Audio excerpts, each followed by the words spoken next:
Good morning, good afternoon o good evening o anumang oras yung napanood ang video ito.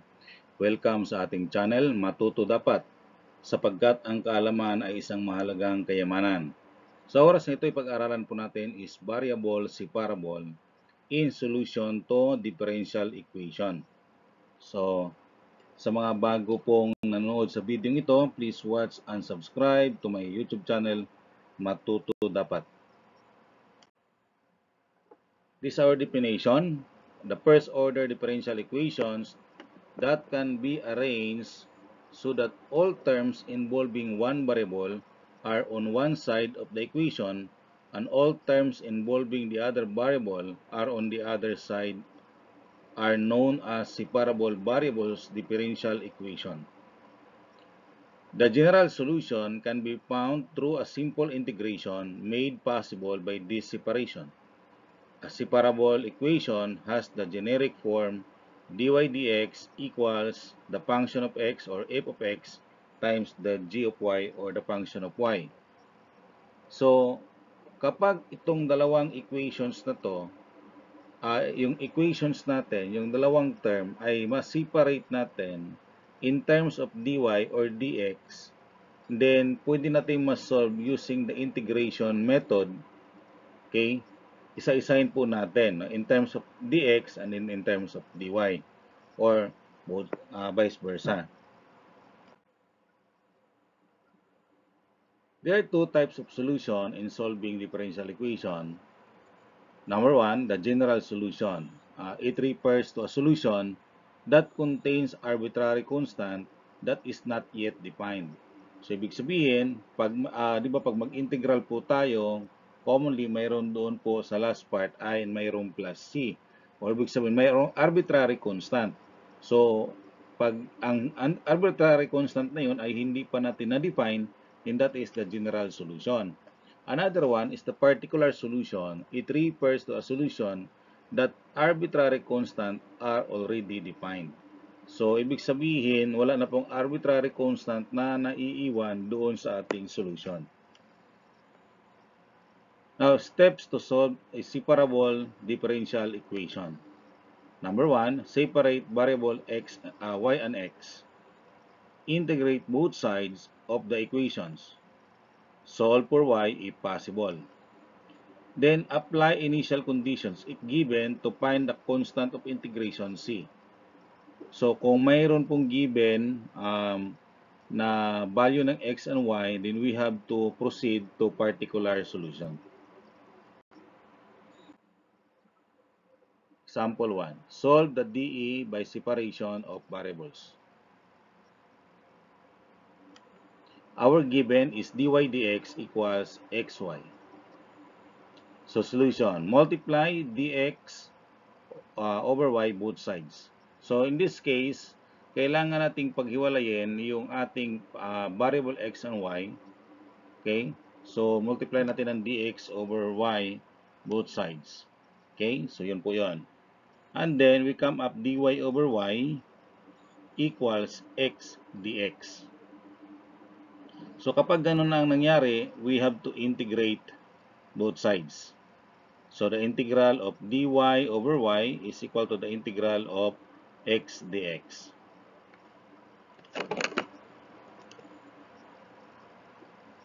Tapos, the integral of dy over y is L in y, and the integral of x dx is x squared over 2 plus c. And then, para ma-eliminate natin yung ln, so we are using the properties of logarithm e. So, we have to put e both sides para maitanggal po natin yung ln. So, kapag ganon, ito, ma-remove na natin siya. No? So, that will become, ayan.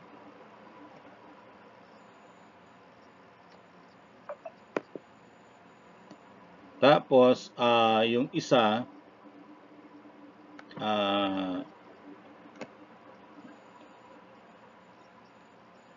So ito, i-remove na natin yan, no? Tapos, ito pong x squared over 2 plus c, okay?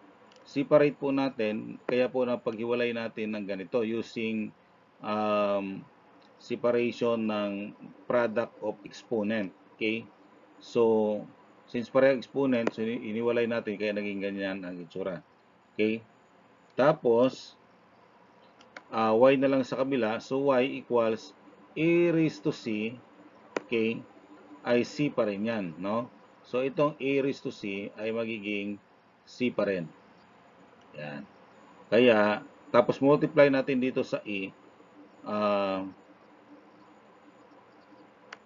yung c dito, kaya naging y equals c times e raised to x squared over 2.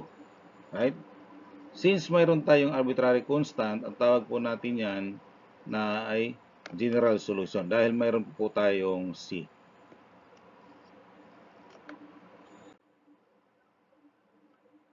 Number 2. dy dx equals 5x over y. So again, pag-iwalayin po natin ang x and y variable. Okay? So we have to cross multiply and that will become dy over y equals dx over 5x. Tapos, i-integrate natin both sides. Kaya nagiging integral of dy over y equals the integral of dx over 5x. So, integral of dy over y is ln y, and the integral of dx over 5x is 1/5 times ln x plus c. Okay?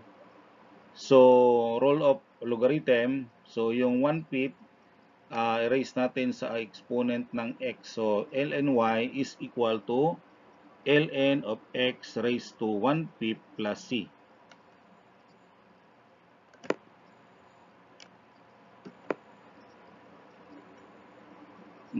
Tapos, using the property of logarithm e, para ma-remove po natin yung ln.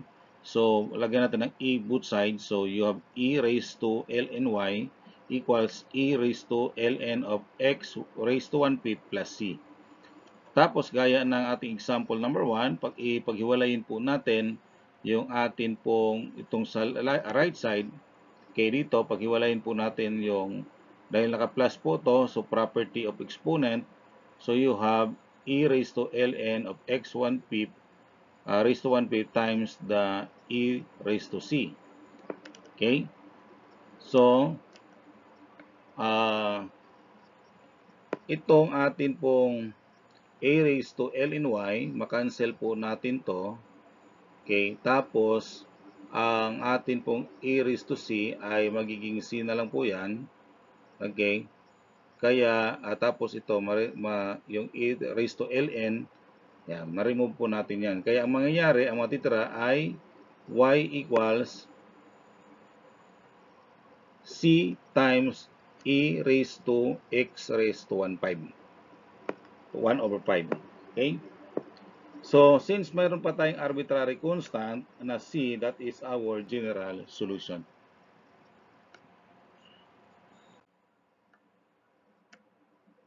Number 3. Given natin 2x times the quantity of 1 plus y dx minus y dy equals 0 at x equals 1 and y equals 0. So, solution, we have to divide 1 over 1 plus y both sides para ito pong may variable y, ito, okay, malipat po natin dito, no? So, yan, naging ganyan. Kaya 2x dx minus y dy over 1 plus y is equal to 0. Tapos, transpose natin sa kabila to, kaya naging 2x dx equals y dy over 1 plus y. Okay. Integrating both sides, so we have 2 times the integral of x dx equals the integral of y dy divided by 1 plus y. So, ang integral ng x dx, that is x squared over 2. Kaya 2x squared over 2. No? So, yung x squared, galing po yan sa integral ng x. Kaya naging x squared tapos over 2. Is equal to the integral of 1 plus y minus 1. Bakit po tayo nag-minus 1? Kasi alam po natin, 1 minus 1 is equal to y dy pa rin yun. So, y dy matitira pa rin. Okay? Over 1 plus y. So, hindi po nagbabago yung numerator natin. Naglagay lang po tayo ng minus 1. Tapos, ginugroup po natin to. Okay. Next. So, makancel po natin to. Itong ating 2 over 2. Kaya, ang matitira po natin ay x squared equals the integral. Paghiwalayin po natin to siya. Kaya, naging integral of 1 plus y dy. Yan, 1 plus y over 1 plus y. Minus the integral of dy over 1 plus y. Okay? Tapos, since ito ay makancel, okay, makancel po natin to. Yan. Kaya naging integral of dy na lang ang natira. Over the minus integral of dy over 1 plus y. Okay? So, integral ng dy, ito muna. Ito, solve natin muna to. So, let u equals 1 plus y. Therefore, du is equals to dy. Okay? So, ito ay magiging integral of u. Ito magiging du natin over u. So, ang mangyayari, magiging ln u. So, you have now x squared equals the integral ng dy ay y yon minus the integral of du over u, that is L in u, wherein u is 1 plus y, so equal plus c, no? So that is our general solution.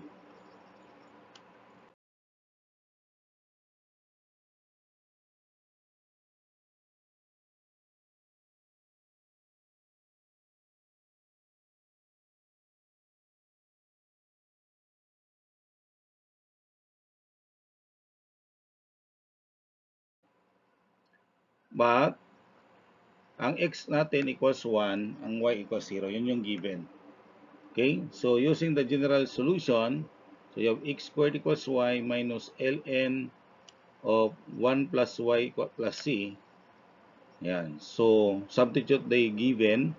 So, you have 1 squared equals 0 minus ln 1 plus 0 plus c. Okay? So, ang atin pong itong ating ln of 1 plus 0. So, ln 1 ay 0. Okay, so magiging 0 po to. So, mangyari natin ang ating c, 1 equals 0 minus 0 plus c. So, therefore, c equals 1. And then, substitute doon sa original nating ito, substitute natin siya, yung ating value ng c dito. Okay, so, yan.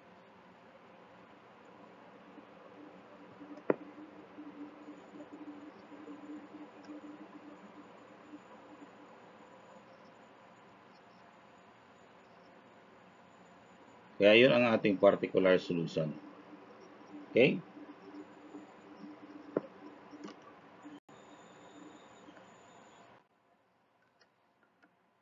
Number 4. Quantity of 3 plus e raised to 3x times dy is equal to y times e raised to 3x dx at x equals 0 and y equals 2. Solution. So, divide natin both side by 1 over 3 plus e raised to 3x times y. Okay, para po magsama lahat ng y sa dy, lahat ng x sa dx. So, ito po ang nangyari. So, makancel po natin ito. So, maging dy over y equals makancel po natin si y dito. So, e raised to 3x dx over 3 plus e raised to 3x. Ayan. So, the integral of dy over y equals the integral of e raised to 3x dx divide 3 plus e raised to 3x. Okay, tapos let u tayo, u natin to. So, maging u natin, so, derivative ng u.